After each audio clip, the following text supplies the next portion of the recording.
Hello दोस्तों, नमस्कार। मैं विष्णु कुमार आप सभी का अपने यूट्यूब चैनल के इस वीडियो पर हार्दिक स्वागत करता हूं। दोस्तों, जैसा कि आप सभी जानते हैं कि हमारे भारत देश के अयोध्या नगरी में राम मंदिर का जो निर्माण है वो दोस्तों बिल्कुल अच्छी तरीके से परिपूर्णता पूरा हो ही चुका है, जिसका जो उद्घाटन है वो 2024 के जनवरी माह में 22 जनवरी को होने वाली है। दोस्तों, इनकी जो तैयारी है राम मंदिर में, जो राम के आगमन की जो तैयारी है ये बहुत ही जोरों शोरों के साथ मनाई जा रही है। पूरा देश हमारा खुश है कि राम जो है वो 22 जनवरी को हमारे इस भारत देश के अयोध्या नगरी में अपना कदम रखने वाले हैं और हम सभी अच्छी तरीके से बिल्कुल हर्षोल्लास के साथ बिल्कुल खुशीपूर्वक अपने भारत देश को इस तरीके से सजाने का प्रयास कर रहे हैं ताकि पूरे संसार को, पूरे विश्व को ये महसूस हो, ये लगे कि हाँ, जो राम है वो वास्तव में हमारे अयोध्या नगरी में प्रवेश कर रहे हैं। और इनके अयोध्या नगरी में प्रवेश करने की जो खुशी है वो ना केवल अयोध्या नगरी को ही होनी चाहिए बल्कि इस पूरे देश को, पूरे भारत को होनी चाहिए और पूरे विश्व को हम बता दें कि जो हमारा भारत देश है वो राम का देश है। दोस्तों, अगर हम लोग बात करें राम के आगमन की खुशी का, तो दोस्तों राम के आगमन का जो खुशी है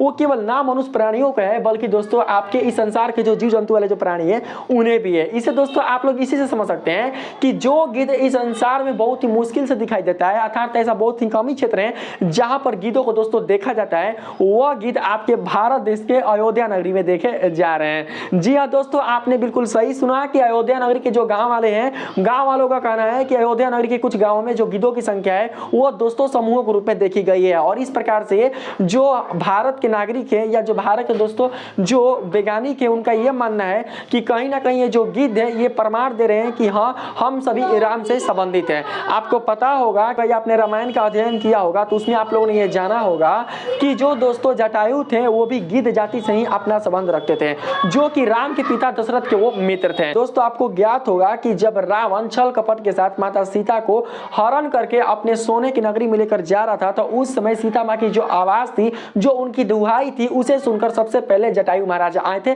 जो कि गिद्ध जाति से अपना संबंध रखते थे। जो गिद्ध जाति से अपना संबंध रखने वाले जो जटायु महाराज थे वो दोस्तों अपनी बहू की रक्षा के लिए अपना प्राण तक भी गवा दिए थे। बहुत सारे ऐसा कहा भी जाता है, यानी आसपास के जो जीव थे वो कह भी रहे थे कि आपको पता है कि जो सीता है उसको हरण करने वाला रावण है, जिससे देवता तक भी जीत नहीं पाए, लेकिन फिर भी तुमने रावण से पंगा लिया था। तो दोस्तों जो जटायु महाराज थे उन्होंने ये कहा था कि जब भी संसार इतिहास उठाएगा तो इतिहास यही कहेगा कि जब माता सीता का हरण हो रहा था तो उस स्थिति में जो बचाने वाले थे वो थे जटायु। अर्थात तुम इतने सारे जीव प्राणी होकर भी उनकी रक्षा नहीं कर पाए, लेकिन जब भी अगर बात आएगा रक्षा की तो वहां पर मेरा नाम जरूर लिया जाएगा और मेरे रहते मेरे बहू को कोई हरण करके लेकर जाए तो मैं ऐसा कभी होने नहीं दूंगा। मेरे प्राण जाने के बाद ही कोई मेरी बहू को लेकर जा सकता है। तो इस प्रकार से दोस्तों जो जटायु थे उन्होंने अपनी बहू की रक्षा में अपना जो जान था वो गवा दिया था। जब दोस्तों राम और लक्ष्मण ढूंढते ढूंढते जंगल में प्रवेश करते हैं तो दोस्तों प्रवेश करने के फलस्वरूप उन्हें जटायु से भेंट होती है और जटायु दोस्तों ये बताते हैं कि माता सीता का जो हरण है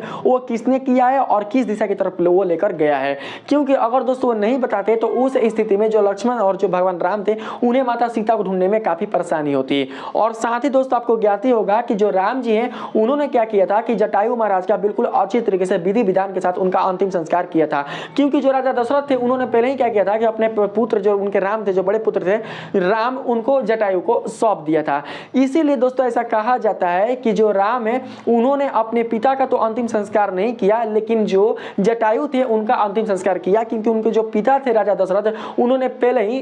जो जटायु थे उनको अपना पहला पुत्र दे दिया था, यानी राम को दे दिया था। इसलिए जटायु को अपने अंतिम संस्कार का जो सौभाग्य वो राम से मिलता है। तो दोस्तों आप लोग देख सकते हैं कि जिस प्रकार से जटायु अपना संबंध रखते थे गिद्ध प्रजाति से, तो दोस्तों इसी गिद्ध प्रजाति से संबंधित जो गिद्ध है वो राम मंदिर के आसपास यानी अयोध्या नगरी के आसपास देखे जा रहे हैं, जो कि ये प्रमाण दे रहे हैं कि वास्तव में जो राम है वो हमारे इस भारत देश में प्रस्थान करने वाले हैं। इसलिए दोस्तों हम लोग क्या करेंगे कि अपने इस पूरे देश को, अपने पूरे घर को इस तरीके से सजाएंगे ताकि सच में ये लगे कि हाँ, हमारे जो राम के आगमन की जो खुशी है वो कितना हर्षोल्लास के साथ देखी जा रही है, कितना हर्षोल्लास के साथ मनाई जा रही है। अगर दोस्तों आपको इस वीडियो से जो जानकारी प्राप्त हुई है उसे सुनकर अगर आपको खुशी हुई है तो प्लीज दोस्तों आप लोग मेरे इस वीडियो के कमेंट सेक्शन में जय श्री राम लिखना नहीं भूलिएगा। तो आइए मिलते हैं अगले वाली वीडियो में, तब तक लिए जय श्री राम।